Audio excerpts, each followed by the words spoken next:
Okay, so I'm going to just go ahead and start by sharing my screen, which we will get to eventually, if that's something you've never done before.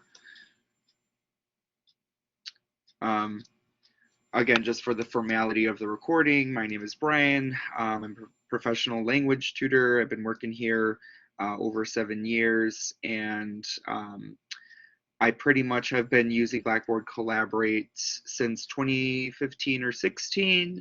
Started working here in 2014.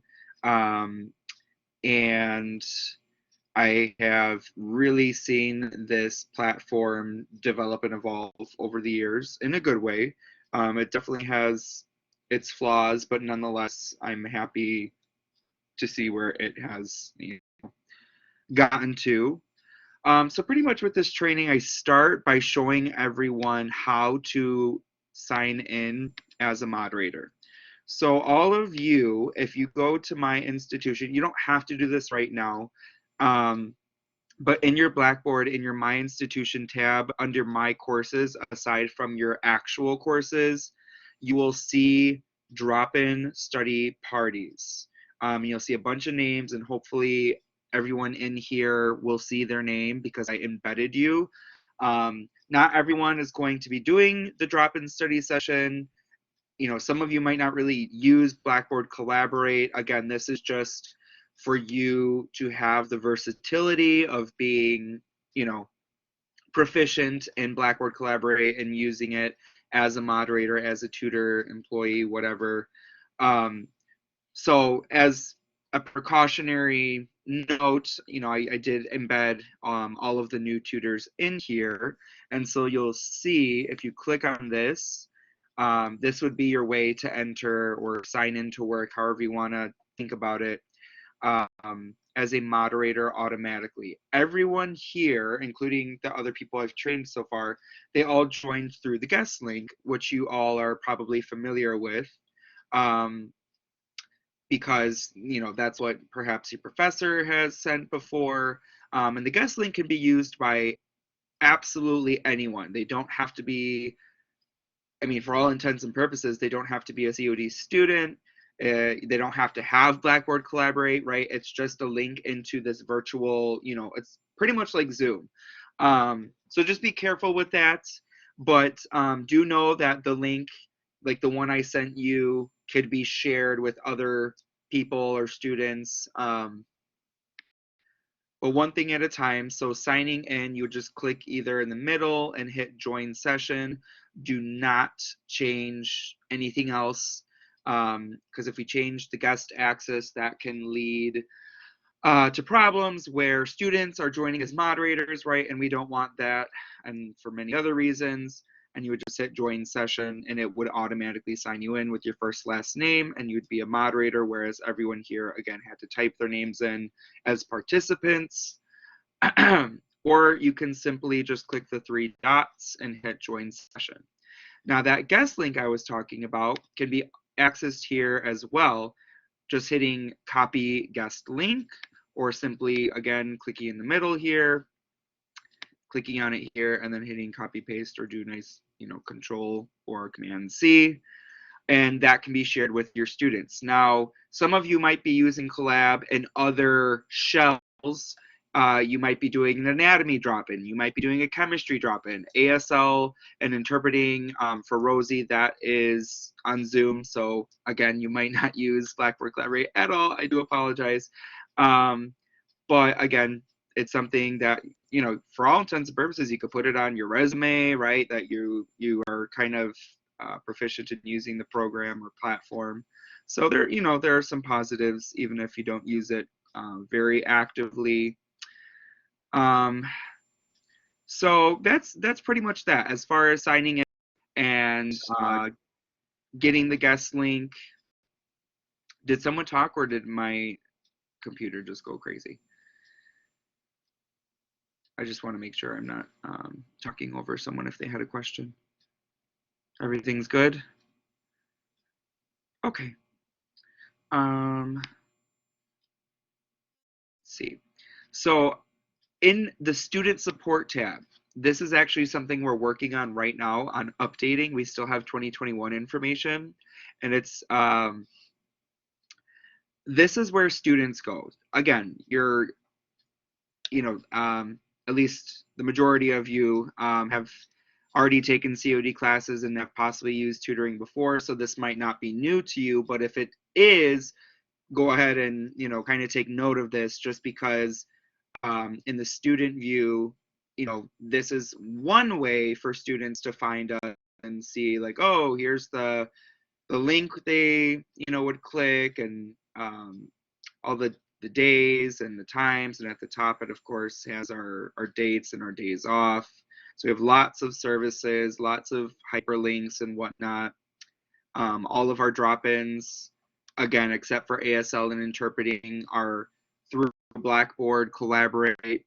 What we did for ASL and interpreting, Rosie, was I just hyperlinked it to the Zoom link. So even though it's on Blackboard, as you can see, it says via Zoom, right? So I would click this and it would be the Zoom link. And I imagine we're going to keep that the same for this upcoming semester. So that should be nice and easy. We'll just update the times and days. So, all of the hyperlinks here, again, those are just the guest links. So another way to get the guest link there with students, if I clicked on Access Anatomy tutoring session, boom, this link right here, this is the guest link for anatomy. So if I have anatomy students, I want them to meet me in the anatomy course room per se, or tutoring room session, I would just copy paste this, and that's another way to access it. We do highly encourage students to type their first and last name for session log and record keeping purposes. Of course, plenty of students are just gonna go in with their first name, but we really try to get them to put first and last. And right from the get-go, try to get their course name, course number, instructor name, and any of the other field, like ID number. That's really good, because if you have their ID number, either I, Kelly, Jen, Linda, etc., can look up their information should you need it. Just you could shoot us an email. Excuse me. So basically, what I do is I try to get all that done at the beginning, not the end. Just get it done in the beginning, explain who you are, what the tutoring service is, what your expectations are, explain why you need the information for administrative purposes. Some students get to use their session logs for extra credit, right? That's their educational, what's the word? Property per se, that belongs to them and only they can access it. I'm sure that was made clear in training, but just to reiterate, like, you can't give that to a professor even if they ask for it, or if a parent asked for it, if they don't have a FERPA waiver, the Family and Educational Privacy Act. Someone is calling. Sorry about that. If they don't have a waiver, legally, that's none of their business, right? Your academic history and all that stuff, including tutoring session log, would not go to them. So that's why the session logs can be very important, and we want to keep track of seeing who's coming, and again, for the funding and all that stuff. Does that kind of make sense as far as why we're so adamant on using getting more information? I hope can everyone still hear me? Yeah, that makes perfect sense. Thank you. Yes. Okay, sorry. Perfect. Thank you. All right, so I'll go ahead and exit out of this, and we'll go back to my institution, and we'll go back in here. So Is it clear on how to sign in, again, log in per se as a moderator as opposed to joining as a guest, which you never want to do because you never want to just be a participant? What'll happen is once the rest of the scheduling team lets me know about your tutoring assignments, then I will embed you into the appropriate Blackboard Collaborate, courses, shells, right? So there's one for anatomy, chemistry, accounting, etc. And I will take care of that, and that way you'll go into the correct one. Because as far as I'm aware, I don't think any of you are going to be doing the daily drop-in. If it said that on your schedule, then please let me know, because that's good to know. But as far as I'm aware, I don't think anyone here will be doing, at least on a regular basis. We might ask you to kind of come in if you have a free hour or a no-show, or there's just a special need or accommodation and you're willing to fulfill that. That's another reason why we would have you come into the daily drop-in session, which is typically 10 a.m. to 3 p.m., sometimes 11 a.m. to 3 p.m., Monday through Thursday. I'm not sure if we have decided on that yet. Tomorrow is going to be a big day for our scheduling team. Lots of finalizations of schedules and services and whatnot. So more on that later.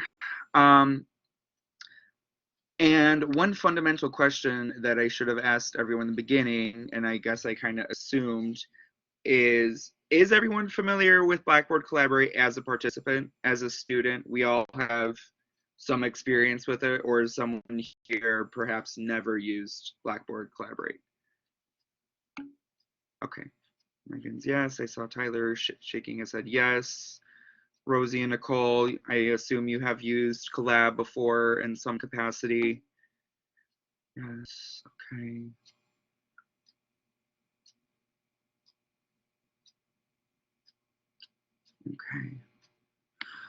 Okay, so with that being said, that's good that you have that background, because again, the moderator side is quite similar. It's just, what privileges do you have and how can you use that within the realm of remote or virtual tutoring. You're probably aware of this, but just in case you're not, at the top here with these 3 lines, this will always have the title of the session you're in, right? So this is the drop-in, which is, again, that's like our grand drop-in. It's for all different sorts of subjects, and we have multiple tutors in it for multiple hours. So it's kind of all-encompassing, more or less. And so the recording, ironically enough, we almost never record. In my entire time working at COD and working on Collab, I've never recorded a session actually until this very moment, just for the sake of the training and work and excuse me, and whatnot. But other than that, if you run into an instance where a student is very persistent about wanting a recording and you're comfortable with it, go ahead and email me and Sandy and we'll figure something out, and I'll either give you a quick little training on how that works. It's not too complicated, but again, it's very rare that it almost never happens, so we won't have to worry about that. The phone, you might have to worry about this for yourself or for your students. If your mic goes out, or you don't have access to a mic, or their mic doesn't work, whatever the case may be, you would go ahead and dial this number or share this number with the student. They have, of course, access to this as well.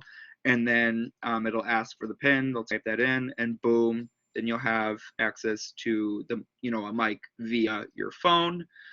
So that can be helpful. The rest of the tabs here, again, nothing crazy, just leave session. That is one of 3 ways to exit the session.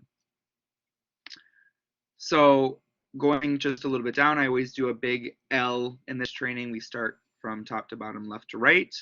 Your view controls, again, nothing that you probably aren't already aware of, just to zoom in and out of something. For example, a screen share, like I am right now. to see the actual size, and then the best fit, which will show pretty much everything. And then below, it'll always show your preview. It's very small, but you know, it is the preview of your cam. To the right of that, we have my status and settings. And so my status and settings, again, probably not new to you, but you'll see that your name will have your role. So I am a moderator. The gear shift, of course, will take you right into settings, which is what we end this training on. It will show your experience, your bit rate, you know, up and down, and you can look at that for everyone in the Attendees tab here. I find it to be a little bit inconsistent with the accuracy.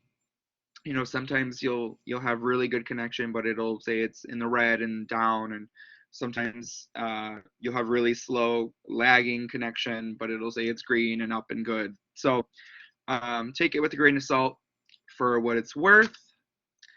The second way to leave the session is to hit this button here. And then, of course, the third way is to simply just exit out, as you probably would naturally. But plenty of people forget to leave the session, so sometimes we have to kick them out. And again, we'll get to that in a second. Feedback. So this is what I was referring to a little bit earlier. Anyone, you know, participants and moderators alike can use this. Feel free to play with that right now. You'll see the reaction. It'll say, oh, okay, happy, right? So I am a very, yes, Megan, or are you just practicing? Yeah, I was trying to practice. I kind of missed it, so I'm trying to figure out. Could you repeat that? So the reactions are in my status and settings to the left of your mic. Got it. Thank you. Yeah, no problem. So I was gonna say I tend to be a very transparent person. I try to be. And so again, in my experience, I almost never use the reactions. I don't think there's anything wrong with them. It's just for my style of tutoring and my students and whatnot. It hasn't been something particularly useful, but feel free to play with it. Of course, this could be useful for nonverbal, non-expressive students, people who are not on cam, which I guess I'll segue into that naturally now. We always encourage students to go on cam. Never force, obviously, but encourage from the get-go, like, hey, it'd be awesome, you know, if you're able to come on cam, so you know, we can engage a little more.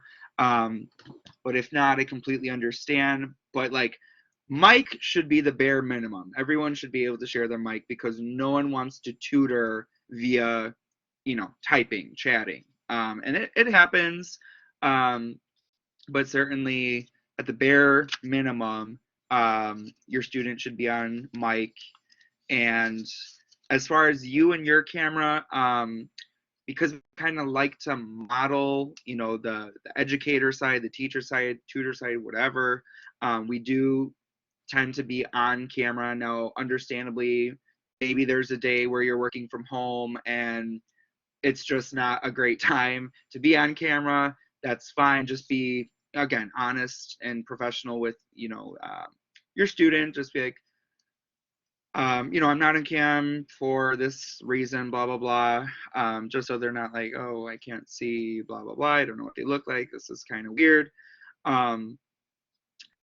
Which you'll come to see now. You know, I don't know if any of you have ever had kind of educator related jobs, but now that you're on the flip side, you're going to see like, oh, it is kind of a pain when students don't go on cam, and you know, your professors are like, go on cam, it's so boring when you're not, or it's weird and I can't read your, you know, your nonverbals, etc. And so for some of you, maybe that will be a thing, maybe it won't be, but you'll kind of have a little empathy for your instructors and why they're so like avid about students being on camera.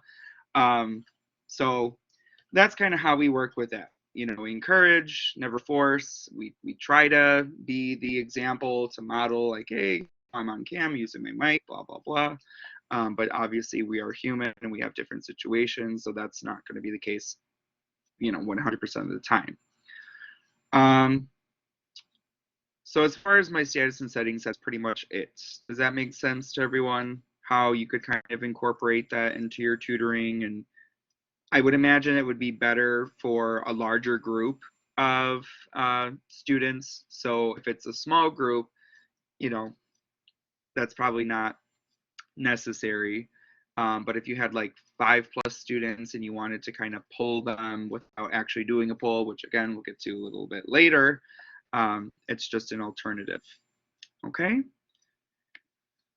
So your microphone and video, again, nothing different on the moderator side, so nothing special there.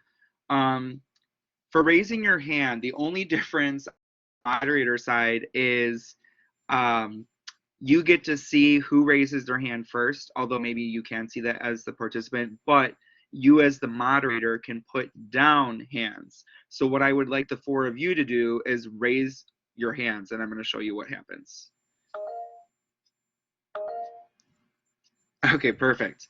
So it'll tell me, you know, Tyler, technically, you know, press the button first so I can say, okay, Tyler, what can I help you with, right? Or, you know, what's your question? Lower his hand. Boom, Nicole was second, Megan was third, and Rosie was fourth, okay? And so, you know, from our standpoint, if you're working with, you know, 3+ students, that's helpful if you tell them, you know, feel free to, you know, raise your virtual hand if you don't want to write in the chat or whatever. There's, you know, you'll get to learn what your style of tutoring is, not just on Blackboard Collaborate, but again, in general. I was just telling the other group that a lot of the job is just kind of hands-on and learning your preferences as you go.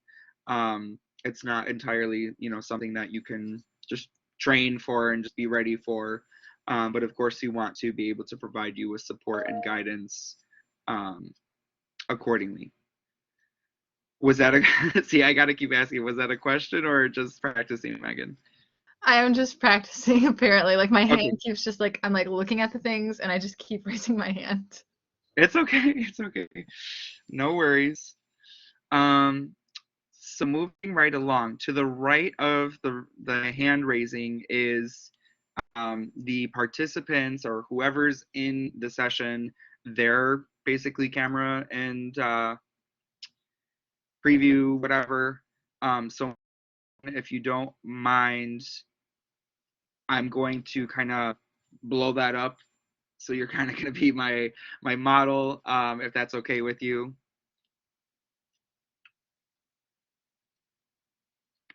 I need to move this thing because I can't even see. I think did you nod your head? Yes, I'm sorry if I missed it. Okay, perfect, thank you. So, boom. This is just a way to see your participants in different ways. So again, we can change the view. We can do gallery similar to Zoom. And we can also do speaker view. So when I'm not sharing my screen, again, similar to Zoom, it would go from me, and then if Megan started talking or Tyler, boom, it goes from speaker to speaker. And then the tiled view, again, basically the same concept as Zoom. This feature is helpful. It's not super perfect all the time. You know, like it says +2, right? Because we have 2 other people here, but I can't click on them. So sometimes it's a little weird with that, even though now if Rosie or Nicole were to go on cam, I don't know if that would affect this, like if it'll go from 2 to 3. But nonetheless, just play around with it. I don't use it too often because most of the time I'm sharing my screen or my student is sharing their screen anyway. All right, so we'll go back here to the share screen. Okay. And then of course to stop sharing your screen, the button is up here.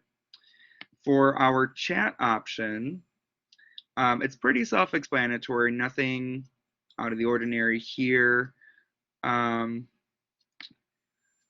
The bolding and italicizing and underlining and, you know, emoticons and emojis, that's always nice. I tend to type a lot of notes in my Blackboard Collaborate chats as I'm speaking.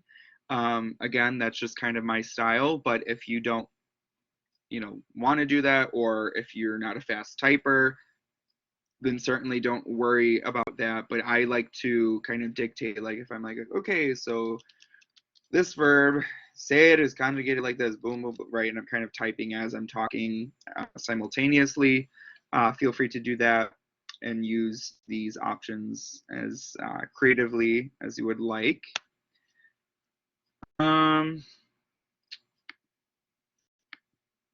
I don't like that this thing says application is reconnecting because I'm trying to get to.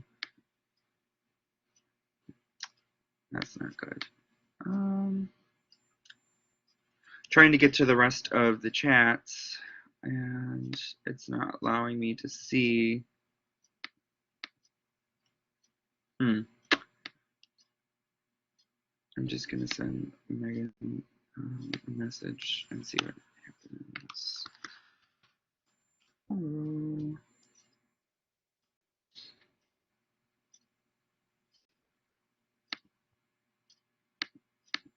Well, that's bizarre.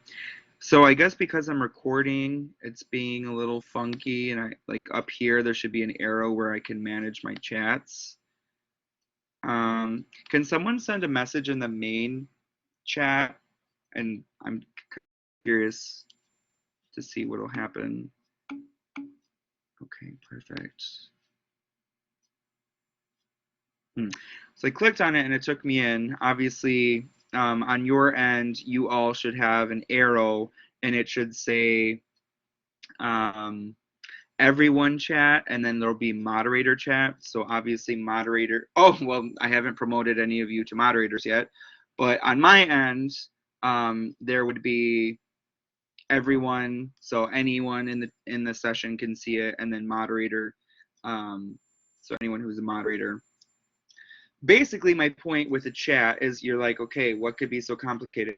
Nothing really, but just consider the fact that if you do something like the daily drop-in where we have multiple tutors, multiple students, things can get kind of messy really fast. So my advice is to just be cautious, make sure you know who you're talking to, what chat you're in, and just keep it professional. Reason being is simply because we have had instances where, you know, a tutor, they weren't being completely unprofessional, but perhaps a little, you know, borderline, maybe shouldn't have said that here. And at the time, someone had messed with the settings, and so a student managed to join as a moderator, and so they could see everything, and then they ended up seeing it, took screenshots and sent it to Sandy. So obviously no one wants that. So again, you know, just be cautious of where, knowing the chat you're in, making sure like, okay, I want to talk to my student, this is my student chat, or my students plural, or I want to talk to my coworker, let me ask Brian a question in the moderator chat, or send me a direct message, even though direct messages are not private for moderators, which I will try to demonstrate if the sharing allows me to. But yeah, it can get a little hectic with a bunch of different chats. You know, like who's this, who's where, what's going on. So just be cautious and you should be fine. So I refer to these as tabs to my students. I'll say, okay, in the chat tab, you know, the bottom right of your screen, but it's on the left-hand side of the bottom right. And then the second one is the attendee tab, third one, share content tab, and then your settings. Half of the battle sometimes with tutoring people online is instructing them on how to use, right, the platform. If it's Zoom, Blackboard Collaborate, Discord. As I'm sure all of you know, we have a huge diversity of students or population of students that we work with, including several students who could be our parents and grandparents and people who are not always super technologically savvy. So again, it's always good to put your mindset and that of the students and think about how can I explain how to use these tools for your students. Okay.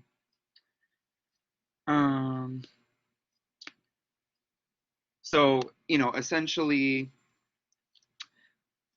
showing them, okay, here is how to share your screen, or here is how to send a chat. Again, what might seem super common sense and simple to you might be very complicated and confusing to someone else.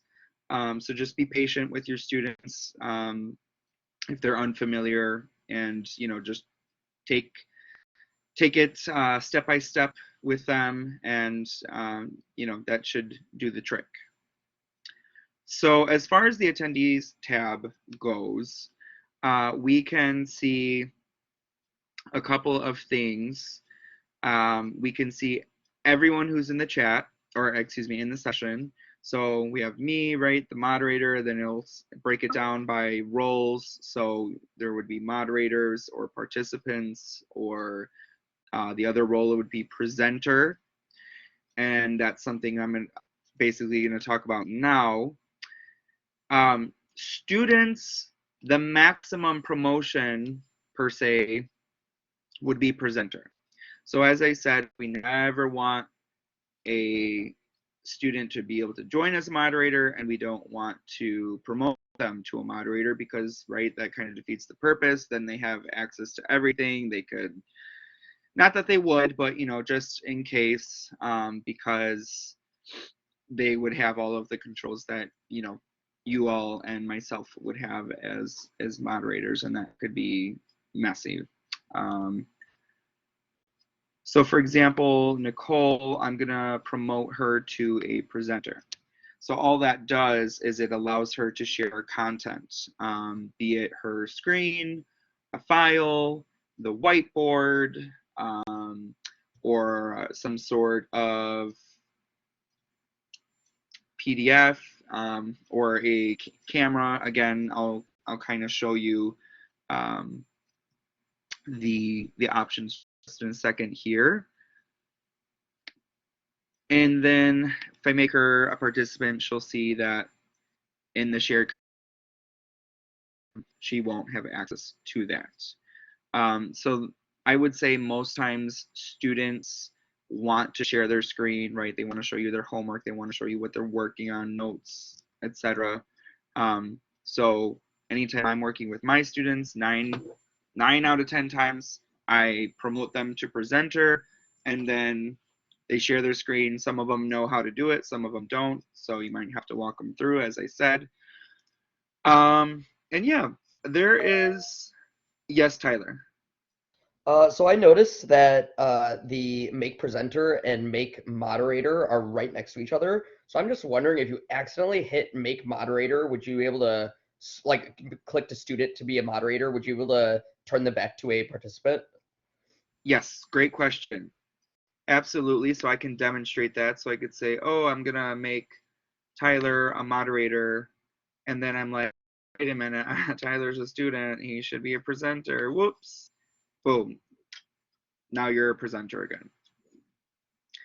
What I will say though is, once again, because we're the employees, we sign in the way I showed you in Blackboard as moderators.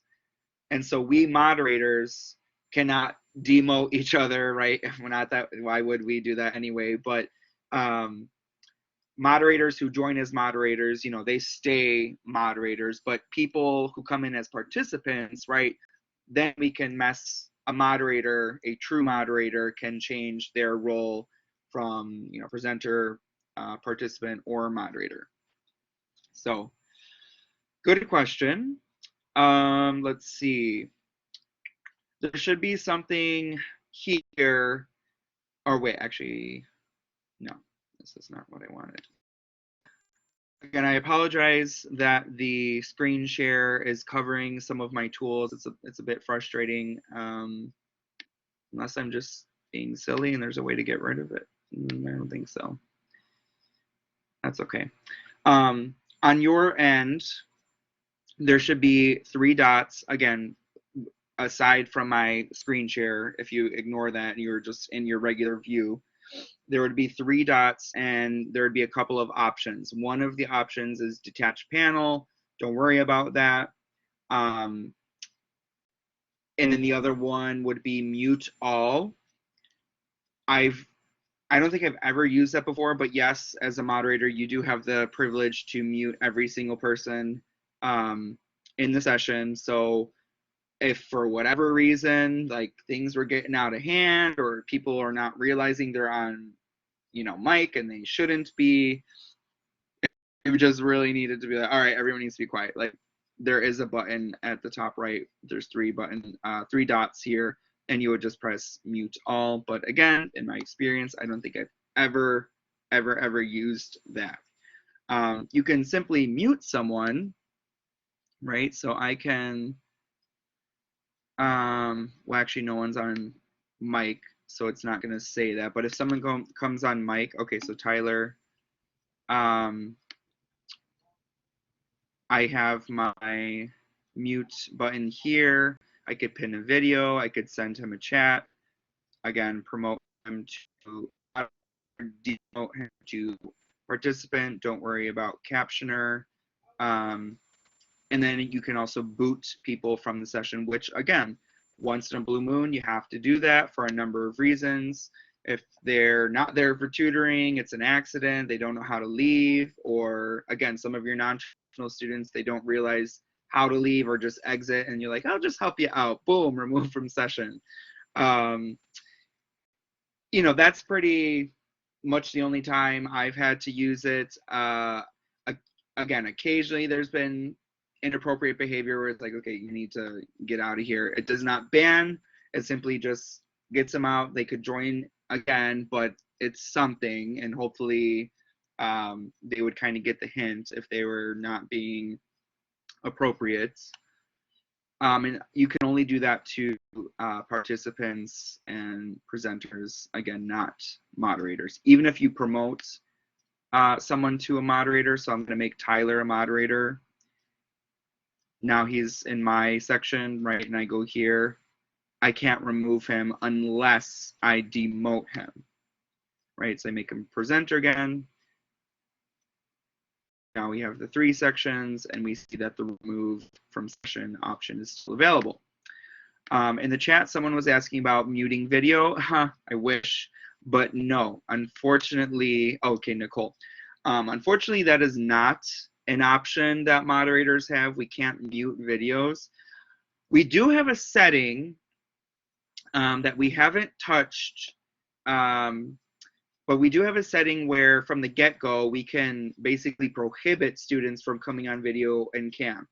Why would we ever do that? Well, I don't know if Linda has already shared this story with you. I'm not really going to make it much of a story, but unfortunately, last semester was very chaotic as we have what we referred to as the Zoom bomber or the Blackboard Collaborate bomber, and this guy literally exposed his lower half to dozens of students, dozens of tutors. Maybe I'm exaggerating a little bit with the tutor amount, but there were people just like yourselves.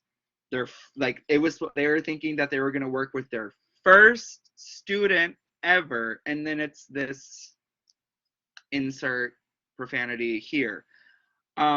So as a precaution, we had to basically like go on lockdown and be like, all right, we have to verify that you're a real student. So if anything suspicious ever happens, like weird names and just like that seems weird, just like really make sure. I mean, again, I pray that that never happens again, because it's very traumatizing in the most literal sense. and it lasted for a solid like week and a half, and then that person thankfully was tracked down and I believe arrested. And I'm sorry to say, and yes, this is on the recording, but you know what? It's okay.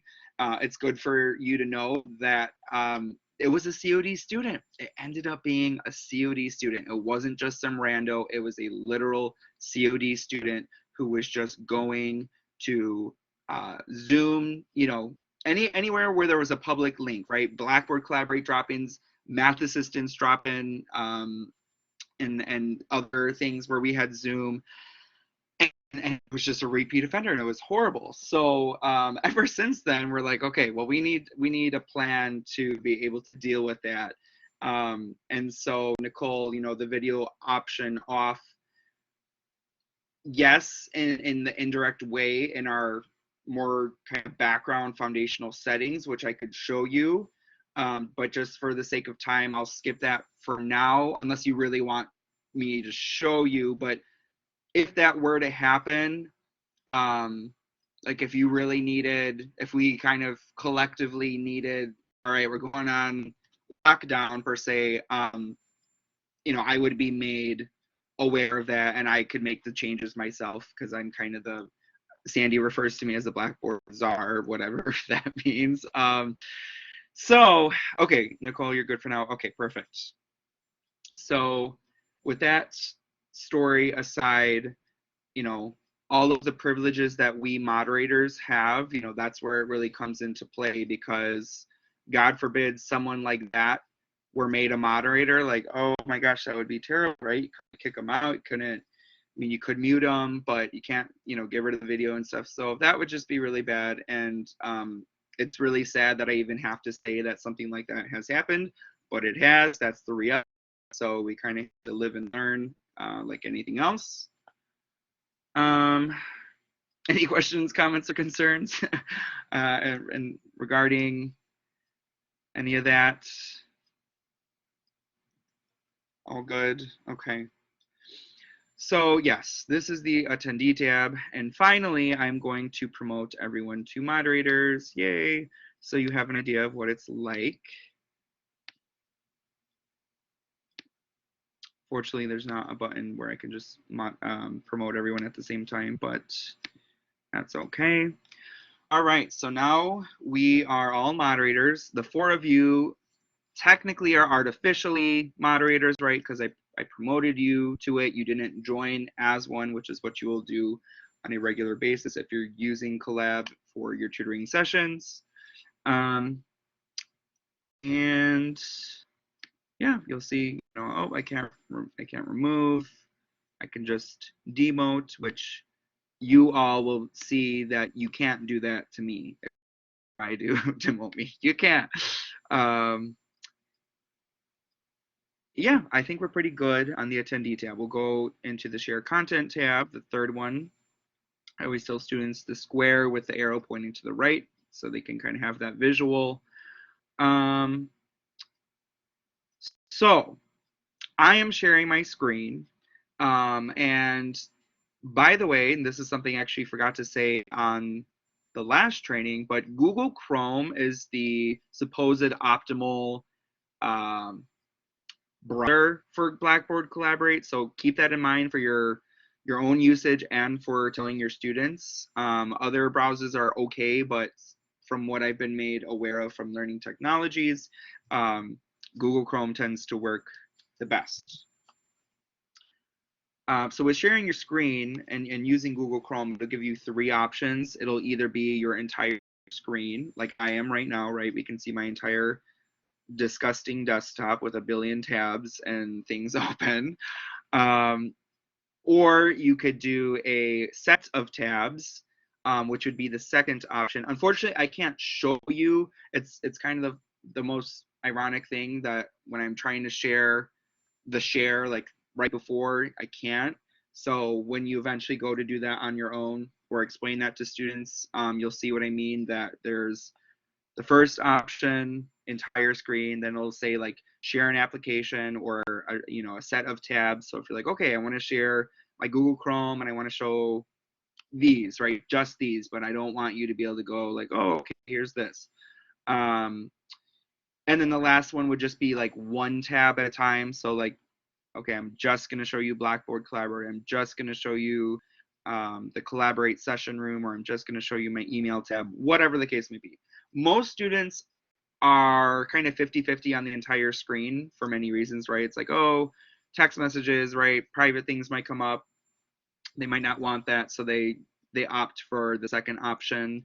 I typically do too, but evidently, like Megan was clicking the raise hand option, I apparently clicked the entire screen option, but it's fine. Everything is good with that. Another note on sharing your screen. So anytime you share your screen, if you move from a breakout room to somewhere else, your screen share will follow you. And not to mention, it will not give whoever else is in the room, whether they're a presenter or a moderator, it won't say like, oh, so-and-so would like to share their screen or give you a countdown. Like, no, it will just overtake your screen share. So if Tyler were sharing his screen and then suddenly I'm going to overtake Tyler's screen share. And this can get a little frustrating, right? Because you could be in the middle of some good explanation and your student might be like, oh, let me try this. And then boom, it's gone. Or a coworker might do it on accident, whatever the case may be. So just be aware that your screen share will overtake other people's screen shares. And so, especially if like, you're like, okay, I'm gonna check my email, and you're maybe dealing with something private, and you're like, oh, I need to go back here, and then suddenly everyone is reading your email with you. So be aware of that. The blank whiteboard. Yes, Rosie. So say, is Tyler a moderator in that scenario or a participant? So anyone, well, maybe I should clarify first. Go ahead and give me a little more detail in this scenario. So if your screen could overtake his screen, could it do that if he were a moderator still? So like if he were screen sharing and then, so then if he stopped screen sharing and restarted screen sharing, would his overtake yours? Yes, I'm pretty sure from my experience. So confusing.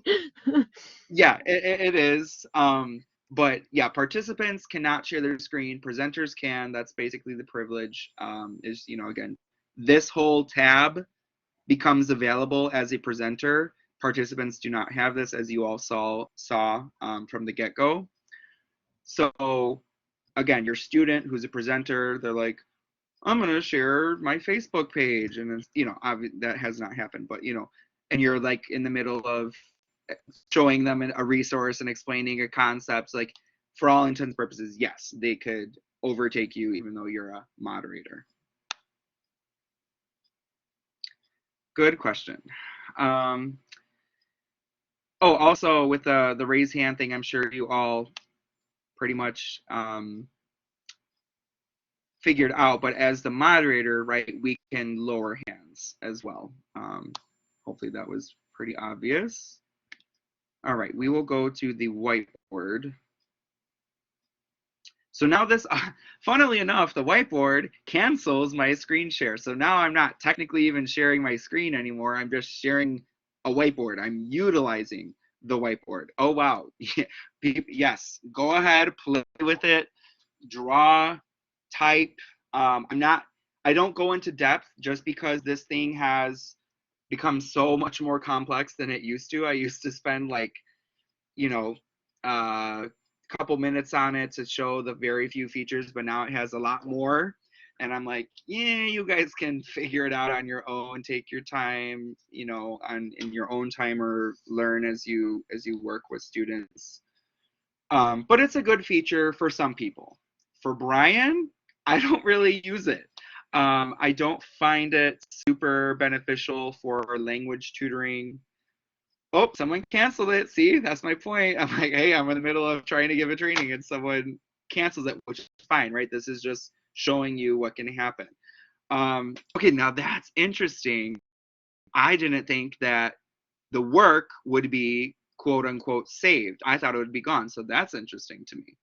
Because what I'll tell you guys is that there's no undo or redo button. So if you make a masterpiece, if you're like, oh my gosh, this is just beautiful, and these notes, you know, should be, you take a picture or a screenshot, because again, you can't save. There's no like, oh, let me save this. You can't do that. You can't, you know, undo or redo. So just be really careful, because for right now, our settings allow students to write on the screen as well, right? We want them to be able to kind of engage at the same time. So just be careful with this. Again, that's another reason why I'm not a super fan of it. But again, for my spoken, you know, language tutoring, I don't find it entirely necessary, like for a occasional verb conjugation chart, but like, can do that other ways.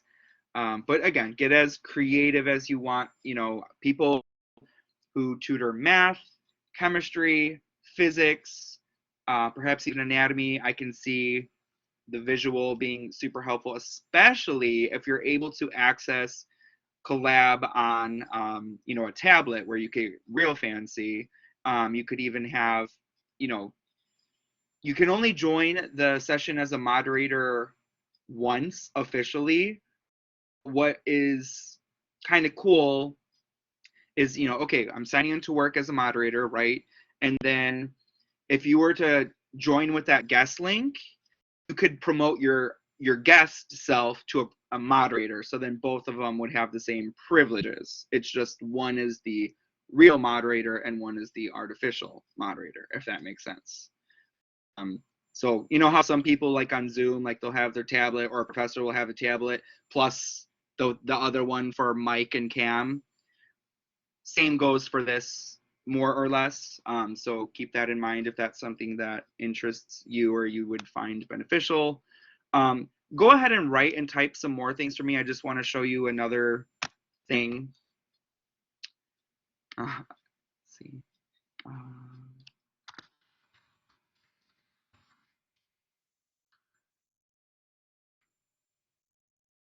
Oh my God. Who had the audacity to be so honest? That is just, my feelings are really hurt. So essentially, let's see, I'm gonna draw how I feel, and I'm going to show you that to erase one thing at a time, do not press the garbage erase button at the top right that's to the left of the stop sharing button. What you're going to do is you're simply going to click on whatever it is you're trying to delete. So I'm going to click off of the pen or pencil, and I'm going to click on, okay, how's everyone doing? And I'm going to hit delete on my keyboard. It's going to say, are you sure you want to delete this annotation? Yes, right? Delete. Boom. It didn't get rid of everything. It just got rid of that one thing.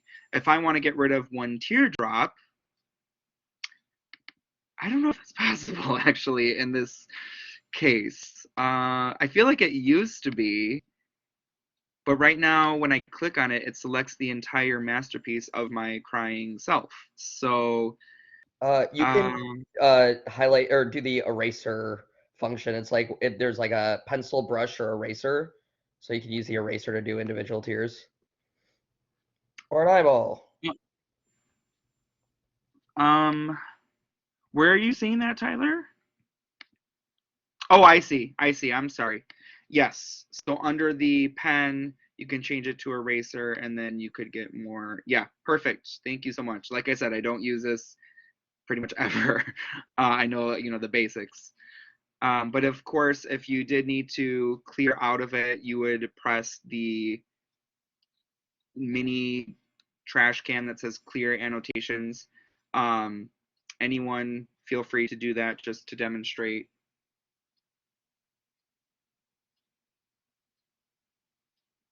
Perfect, right? So now we got rid of it. And then someone go ahead and stop the share. Awesome. So now I'm going to go back into my screen share. And this time I'm just going to share my set of tabs.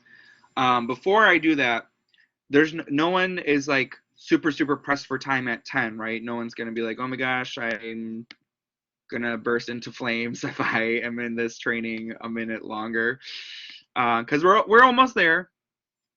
I would say I'm not even going to put a time out there because then it'll probably be longer. Okay, Megan, you're pressed for time a little bit. I just want you to get to, oh, let me go back. Yes, Nicole, that you absolutely can watch the end of the recording. I'm just gonna show everyone the last features of how to share files, share camera, polls, and then importantly breakout groups. So if you need to go, feel free to go. I will send you the recording as soon as it is available. Thank you so much for coming and accommodating, this later time. And just email me if you have any questions or concerns.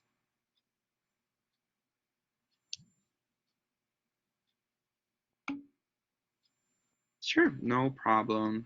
Thank you. Okay, so I'll go ahead and continue.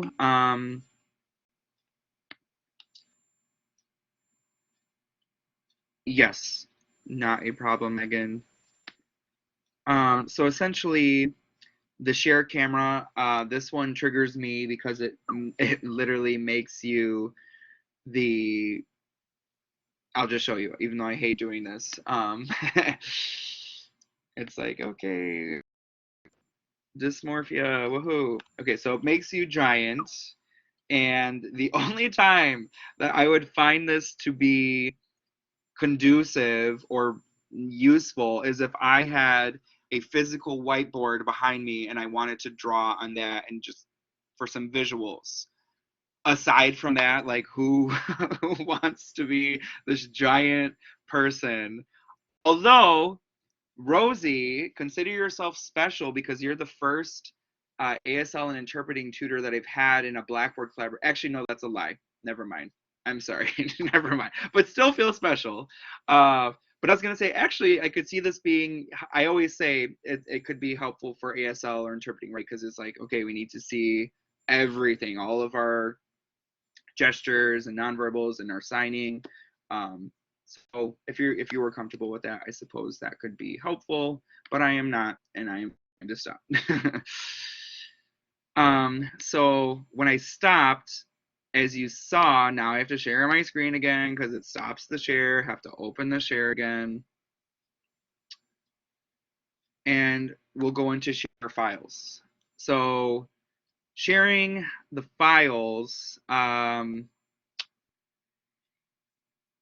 going to share our 2021 fall daily drop-in flyers. So this is what students saw last semester when they joined from 11 a.m. to 3 p.m., whatever. Yep, 11 a.m. to 3 p.m., it says our dates, and it will have our expectations, have your ID number, course information ready, let us know what we can help you with, and then a tutor will be with you shortly. And so we'll have one for the spring.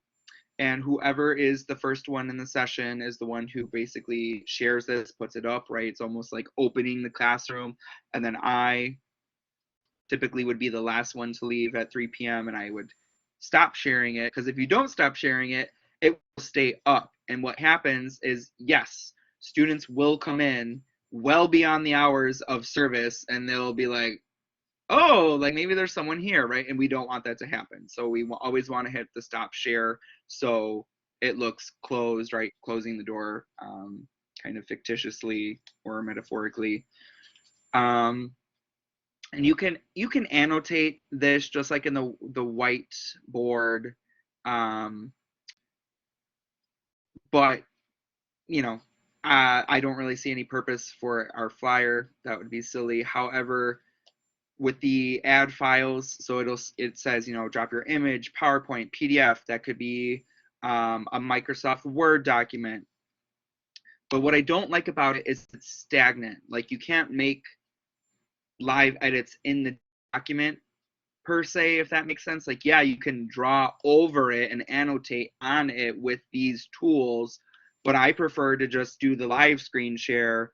And that way, if I'm like, oh, you know, you should make, you know, this change or something, and then boom, I can see exactly what the student is doing and making sure they're actually making the change and not just like, I don't know.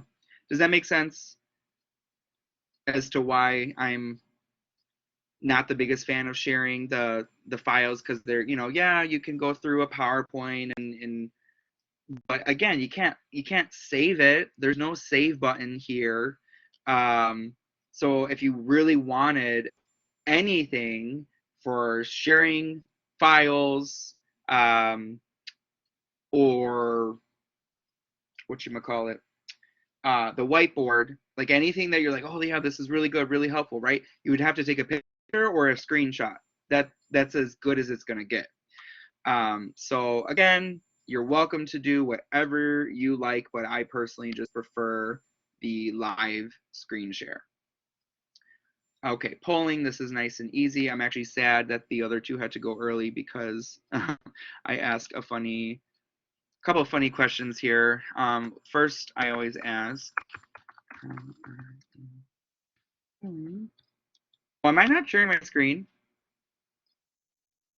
Did I forget to share? It's a file share right now.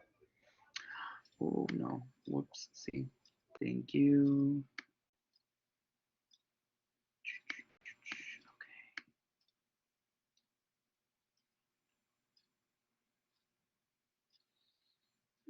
Okay. Okie doke. So we're gonna go to polling, multiple choice. Fine.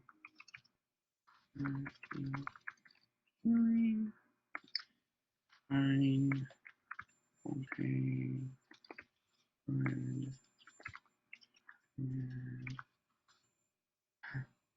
Man. Okay. You can get rid of choices and you can have up to 5 max, and then we'll hit start. And that's going to go ahead and put this poll out to you, moderators or participants, students. Wow. I'm very glad that both of you are doing well because I'm tired. But yeah, so what's interesting, oh, there goes my recording. I heard my voice and that's weird. I can see, and you can see as well, what everyone puts. So a privilege of the moderator is the privacy of the poll, unfortunately, is taken away, right? So there's no anonymity. It's just like, oh, Rosie is good and Tyler is good and Brian is tired. It's like, okay, the students, the participant and presenter roles will not be able to see who says what. So if you did want to do something that, you know, was a little more personal, private oriented, you know, I mean, you're the authority figure, right? You're the tutor here, so it's good that you kind of know who's saying what, but they won't be able to see, you know, oh, Billy Bob said this and Billie Jean said this and whatever. So keep that in mind. And then if I'm like, okay, can't change your minds now, right? I lock the poll, we see our results. And then if I exit out, it doesn't get rid of it, it just minimizes it. So it's still down here in view poll. Boom, I can still see it. If I hit clear, right, it starts it over if we wanted to try it again. And then if we want to get rid of it altogether, we would hit the circle button with the square in the middle and hit end the poll, and you'll see that it goes away here and, you know, into thin air or whatever, or virtual space. So does that make sense on how to use polls? Polling.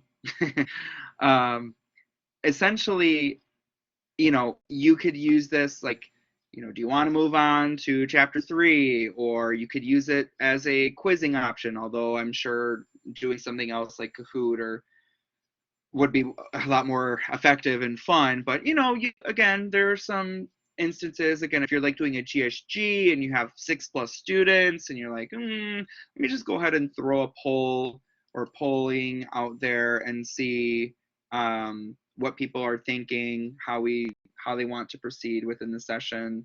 That's a good option. Once again, full transparency, I don't really use the polling option. I just ask my students blatantly, so like, are we good on this? And most of my students are pretty comfortable in expressing it verbally or through text or the chat. But again, to each their own, do whatever you want. Was this a chat I missed, or is this just okay? Tyler, thumbs up being perfect. All right, breakout groups. For those of you who are watching this recording and are not here live, I do encourage you to go into Blackboard Collaborate to practice this on your own, just because it can be a little overbearing. It's not anything too difficult, but again, practice makes perfect. A lot of tutors, new tutors will occasionally make a mistake and they'll put someone in the wrong room, or they'll make, they'll press the wrong button. So just like the chat, right, we want to be really cautious and make sure we know where we're going, who we're putting with whatever other person. So right now we're all in the main room. We never want to do, we never want to randomly assign, right? Like, oh, let's put Brian's Spanish student with Rosie, and let's put Tyler's anatomy student with Brian. Like, no, that makes no sense, right? So there's no point of randomly assigning. We would always do custom assignment. And then it will give us 2 groups automatically. If you could press any of these plus buttons to add, and it doesn't like fix the numbers for reason, but you can rename by clicking on it. And so again, we can get a little creative here, not too creative. I'm just saying Brian's group.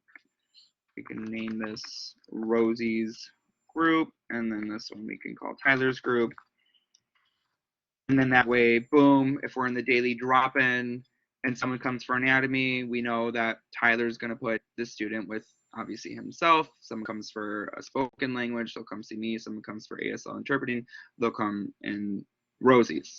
However, what I will say is, like, 9 times out of 10, we tutors are not going to be moving each other's students, right? That's like, it's your job to take care of your student. We don't want to have to rely on each other per se to be the one who's like, oh, let me put you with Brian. Like, no, Brian is going to put you with himself.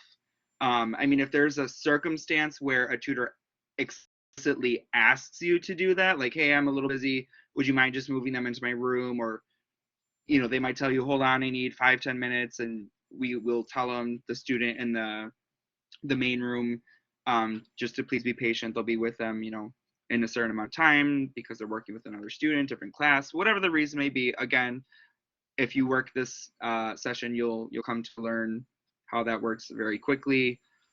But essentially, you are kind of in charge of your own students. So, there occasionally will be overlap. It's like, oh, both of us have proficiency in this, but who feels more comfortable or willing, and so you'll type in the moderator chat, right? Not the everyone, because we don't want to be like, oh, I took that 3 years ago. Oh, I took it 1 year ago. So I guess I'm, like, no one needs to see that deliberation, right?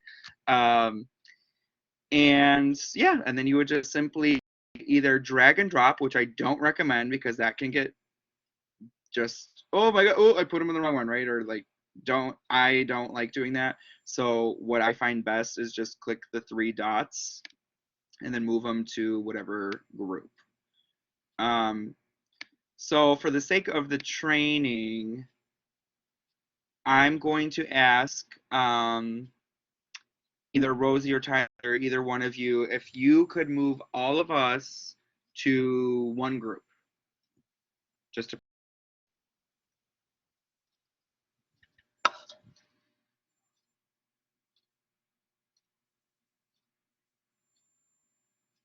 by the way, before you hit start, whoever's doing it, the names of the groups, they will not change until you hit update or start, depending on what is showing. But like on your end, if I weren't sharing my screen, it would still say group 1, group 2, group 3. So my edits to the titles of the groups would not come into effect until you hit start or update, just so you know. Should I hit start now?